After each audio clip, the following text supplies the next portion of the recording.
భూములు ఆఫీసులలో పేపర్ల మీద తప్ప ఫిజికల్గా లేవు. ఎందుకంటే ప్రభుత్వాన్ని భూమిని కాపాడాల్సిన అధికారులు ప్రభుత్వ భూములు కాపాడలేని దుస్థితిలో ఉండడంతో ఇదే అదునుగా చూసుకున్న కొందరు రియల్ ఎస్టేట్ వ్యాపారులు టోటల్ పాలవంచలను ముఖ్యంగా చూస్తే 999 కావచ్చు, 444 కావచ్చు, 817 కావచ్చు, 727 కావచ్చు, ఈ 4-5 సర్వే నెంబర్లలో కోట్ల రూపాయల విలువ. ఎందుకంటే ప్రధాన రహదారిపై భద్రాచలం రోడ్డు మీద ఇవాళ చూస్తే భూమి గజం వచ్చేసి 1,50,000 ఉంది. అలాంటి విలువైన భూములు కూడా ఇవాళ మన పాల్వంచ పట్టణంలో కానీ మండలంలో కానీ కొన్ని వందల ఎకరాల ప్రభుత్వ భూములు వేరే సర్వే నెంబర్లు చూపెట్టి బై నెంబర్లు సృష్టించుకొని అమ్మేసుకున్నారు. గతంలో కూడా గత పార్టీలో కాంగ్రెస్ పార్టీ కావచ్చు, బీఆర్ఎస్ పార్టీ హయాంలో ఈ ప్రభుత్వ భూములు కూడా పెద్ద ఎత్తున అమ్మకాలు జరిగినాయని చెప్పేసి మేము బీజేపీ పార్టీ తరఫున గతంలో కూడా అన్ని దర్యాప్తు సంస్థలకు కావచ్చు, రాష్ట్ర ప్రభుత్వాలకు కావచ్చు, అదేవిధంగా లోకాయుక్త కోర్టుకు కావచ్చు ఫిర్యాదు చేయడం జరిగింది. సాక్షాత్తు పోయిన కలెక్టర్ గారు కూడా ఒక నివేదిక లోకాయుక్త కోర్టుకు సమర్పించడం జరిగింది. ప్రభుత్వ భూములు ఇంత ఎత్తున పెద్ద ఎత్తున ఎంక్రోచ్మెంట్ జరిగినాయని చెప్పేసి సాక్షాత్తు పోయినసారి జిల్లా కలెక్టర్ గారు నివేదిక సమర్పించడం జరిగింది. అయినా సరే కలెక్టర్ గారు ఇచ్చిన తర్వాత అన్ని సర్వే జరిగిన తర్వాత ప్రభుత్వ భూములు ఇంత ఉన్నాయని చెప్పేసి రికార్డు చేసిన తర్వాత ప్రభుత్వ భూములు కాపాడాలనే ఉద్దేశంతో గతంలో ప్రభుత్వ ధనాన్ని పెట్టి ఫెన్సింగ్ చేసి ఫోల్స్ బాది ప్రభుత్వ భూముల చుట్టూ ఐరన్ బోర్డులు పెట్టినా సరే కొంతమంది రియల్ ఎస్టేట్ వ్యాపారులు అవన్నీ కూడా 2-3 రోజులను తొలగించడం జరిగింది.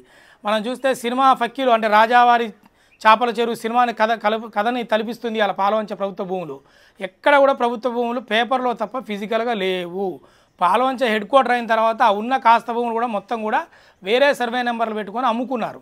దయచేసి ఉమ్మడి ఖమ్మం జిల్లాకి మన రెవెన్యూ మినిస్టర్ గారు అయిన పొంగులేటి శ్రీనివాసరెడ్డి గారు, స్థానిక శాసనసభ్యులు గౌరవనీయులు సాంబశివరావు గారు భవిష్యత్ తరాలకి ప్రభుత్వ భూములు అవసరం కాబట్టి ఇప్పటికైనా ప్రభుత్వ భూములు ఎన్ని ఉన్నాయి, ఎవరు ఆక్రమించుకుంటారో ఒక నిగ్గు తెలిసి వాటన్నిటి మీద విచారణ జరిపించి ప్రభుత్వ భూములు మొత్తం ఇవాళ మాకున్న అంచనా ప్రకారం సుమారు పాల్వంచ టౌన్లోనే 400 పైచీలకు ఎకరాల ప్రభుత్వ భూమి ఇవాళ మాయమైంది. ఆ 400 పైచీలకు ఎకరాల ప్రభుత్వ భూమిని మొత్తం కూడా ప్రభుత్వ ధనంతో మొత్తం ఫెన్సింగ్ వేసి ప్రభుత్వ భూములలో ఇది ప్రభుత్వ భూమి అని చెప్పి బోర్డులు మళ్ళీ పెట్టేసి ఆ భూమిని కాపాడాలి. ఎందుకంటే భూమి ఎక్కడ పెరగదు కాబట్టి భవిష్యత్ తరాలకి భూములు అవసరం కాబట్టి భూములు కాపాడాలి. అదే పెద్దలు అమ్ముకుంటే చూడని స్థానిక ప్రభుత్వ అధికారులు అదే ఒక పేదవాళ్ళు ఒక 50 గజాల్లో ఒక చిన్న గుడిసేసుకుంటే మాత్రం వాళ్ళ మీద నాన్ అవైలబుల్ కేసులు పెట్టి జైలుకు పంపిస్తున్నారు. ఇవాళ పాల్వంచ పట్టణంలో ఇల్లు లేవని చెప్పేసి సుమారు 3,500 మంది కుటుంబీకులు డబల్ బెడ్రూమ్ల కోసం గత ప్రభుత్వంలో కూడా దరఖాస్తు చేసుకున్నారు.